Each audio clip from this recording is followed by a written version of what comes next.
എടി ഭാർഗവി, ഈ കഥ തുറന്നിട്ട് റോഡെ പോകുന്ന പട്ടിയും പൂച്ചയൊക്കെ അകത്ത് കയറുമെന്ന് അറിയാൻ പോയത് എന്ത്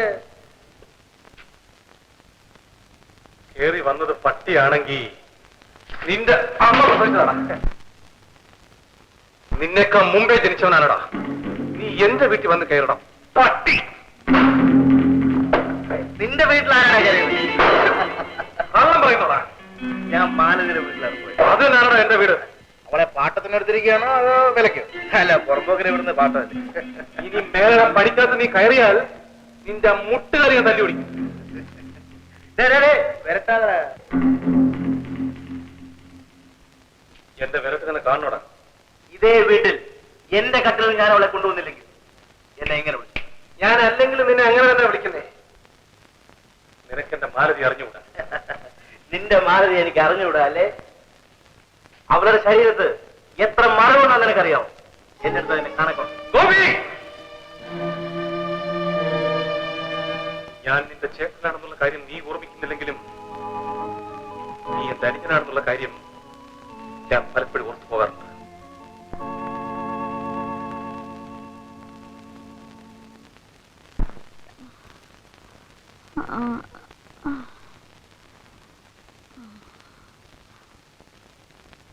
എന്താ ഇത്രയും താമസിച്ചത്? ആ കുന്നൂഴിയിലെ കോമളത്തിന് പെട്ടെന്ന് അസുഖം വന്നു. ഒടുവിൽ ഡോക്ടറെ എടുത്തു കൊണ്ടുപോയി. ഇഞ്ചക്ഷൻ എടുക്കാനും മരുന്ന് വാങ്ങിക്കാനും ഒരുപാട് സമയം. എനിക്ക് പനി പിടിച്ചിട്ട് 4-5 ദിവസമായി. എണീക്കാൻ പോലും വയ്യ. അതിനല്ലേ അന്നേ കുരുമുളകെല്ലാം കാച്ചി കുടിക്കാൻ പറഞ്ഞത്. ഭാര്യയെ ഡോക്ടറെ അടുത്ത് കൂട്ടിക്കൊണ്ടു പോകാൻ നിങ്ങൾക്ക് സമയമില്ലല്ലേ? ബുദ്ധിയില്ലാത്ത വർത്താനം പറയാതെ. നീയും അവളും ഒരുപോലെയാണ്. നീ 10 ദിവസം സുഖമില്ലാതെ കിടന്നാലും നമുക്ക് എങ്ങനെയും കഴിഞ്ഞുകൂടാ. ഇത് വീട്ടുകാര്യം, അത് തൊഴിൽ.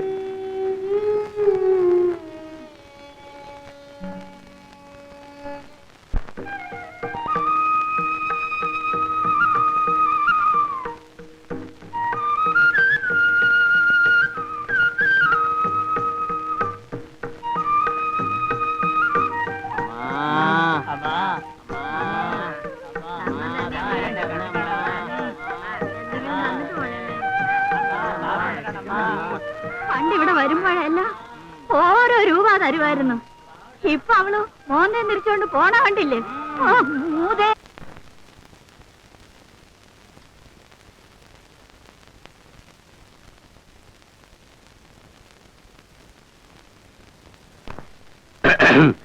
അല്ല സാറേ, സാറിന്റെ ഈ താടി മീശ എല്ലാവരുടെ കണ്ടിട്ട് എന്നോ എവിടെയോ വെച്ച ആരെയോ കണ്ടതുപോലെ ഓർക്കുന്നല്ലോ.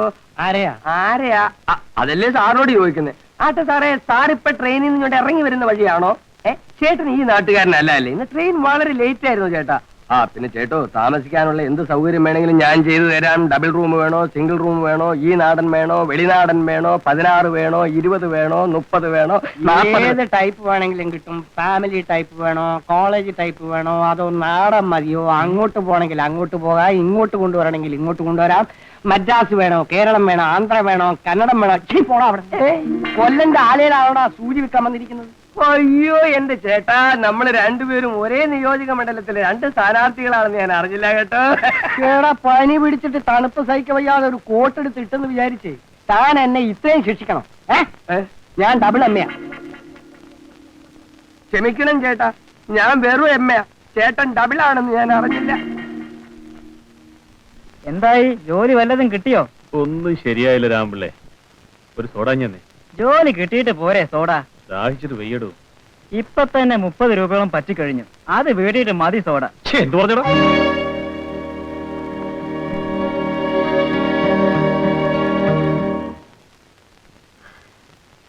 ഇതാണ് ചേട്ടാ ലോകം. എന്ത് ചെയ്യാം? മര്യാദക്കാരനായി ജീവിച്ചിട്ട് എന്താ കാര്യം?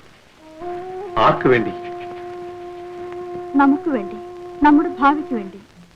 വെറും 30 രൂപയ്ക്ക് വേണ്ടി ആ കടക്കാരൻ എന്തൊക്കെ പറഞ്ഞെന്നറിയാം? ചട്ടമ്പിമാർക്ക് ഇവിടെ സ്ഥാനമുള്ളൂ.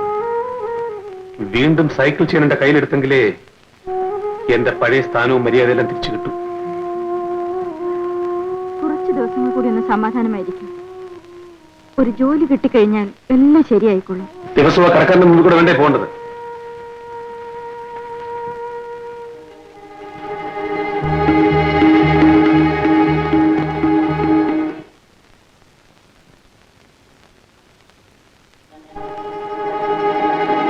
ആ